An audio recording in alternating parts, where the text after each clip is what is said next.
Well, I hopelessly screwed up the previous vlog that I tried to make from your questions, so I am going to just quickly redo my answers, and I'm going to make sure to fit it within 10 minutes so I don't have to edit and have the synchronization problems that all came from that. So let's just get started. Let's plunge through at an unusual speed.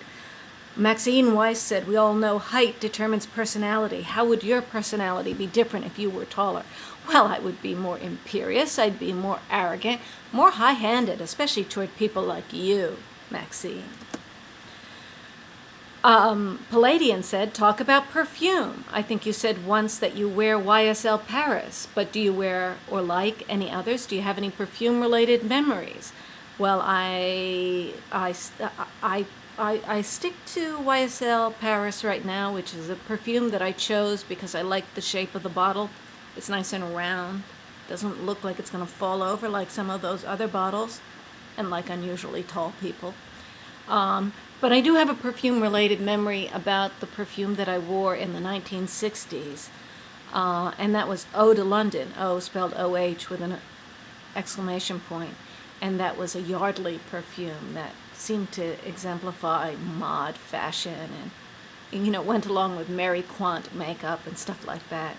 Kind of the sort of perfume you might wear if you went to see the movie Blow Up, which was directed by Michelangelo Antonioni, who just died.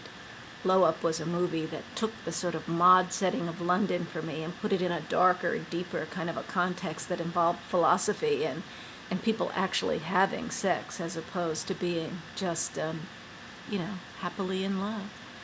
When I was in my 20s, I used to also wear Diorella and sometimes Diorissimo. And then I had trouble remembering what was the Dior perfume that I liked. So I don't know. What do you think of Dior perfume? Palladian says he thinks I should wear Robert Piguet's Bandit. And I don't know anything about that, but I will look it up because I trust Palladian's judgment. And how are you supposed to figure out what perfume to wear?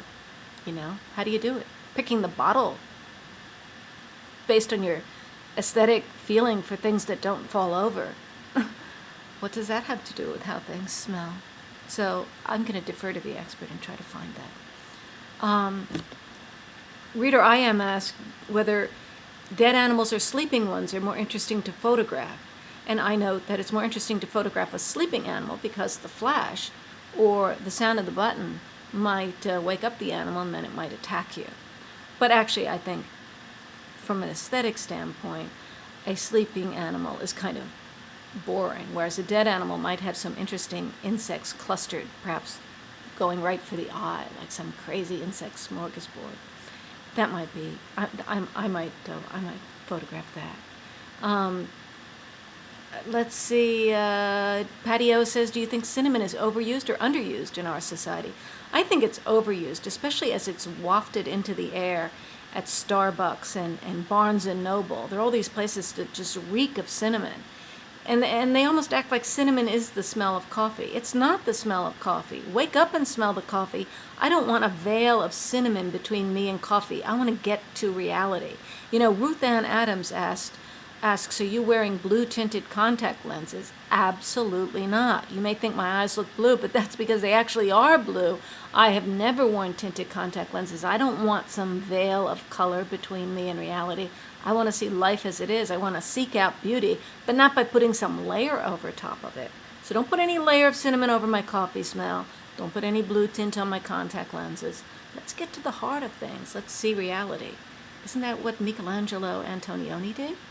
Well, he should have. Mortimer Bresney said, you seem to articulate a conception of feminism that's devoid of misandry. Is that because you're super hot?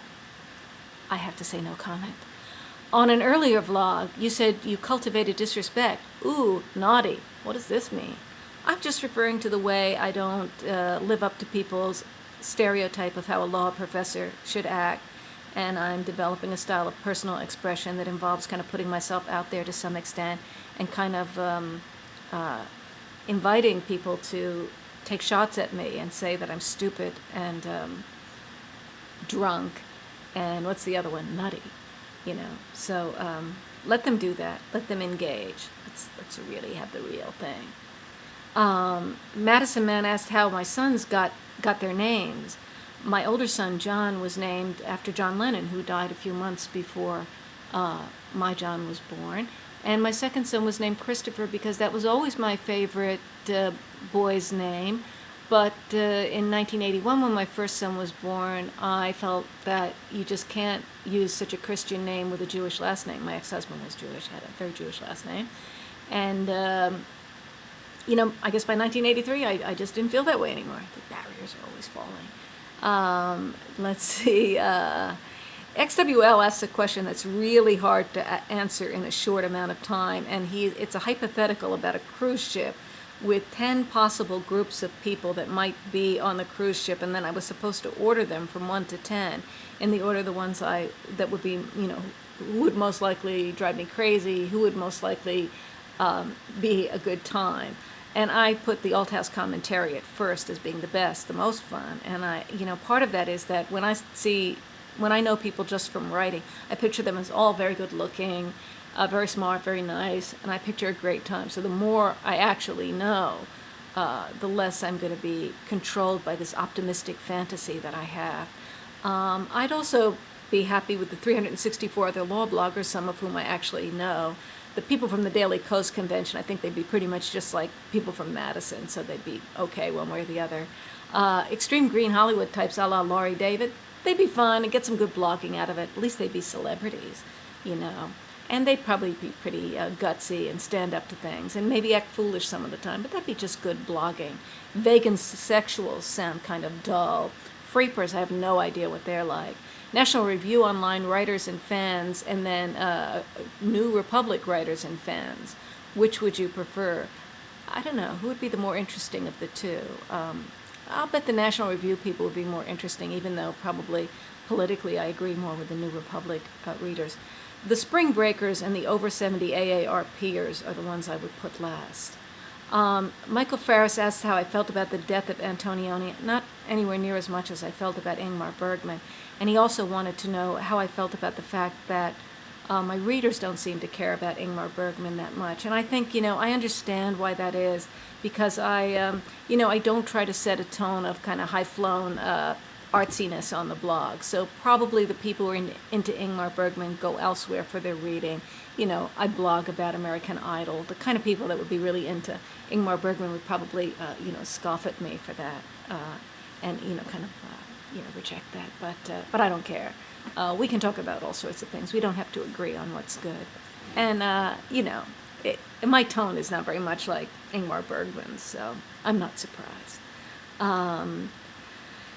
Let's see, anything else that we need to ask, or have I actually more or less made it to the end? How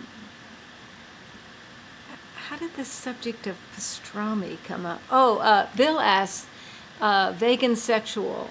There was an article in the paper today about vegan sexuals, basically people who are so into being vegans that they wouldn't have sex with people who ate meat, because they're just full of dead animals. So Bill said, is this someone who has sex with vegetables or just someone who won't eat a pastrami sandwich while having sex? Which was kind of a funny way to put it. And then Patty O said, this is in quotes, I find the pastrami to be the most sensual of all the salted cured meats, which is, that's a Seinfeld thing. George Costanza always wanted to be able to combine sex with eating a pastrami sandwich, and I think watching a ball game. And at one point, he actually found a woman who was into the pastrami in a sexual way. There, I did it in 10 minutes.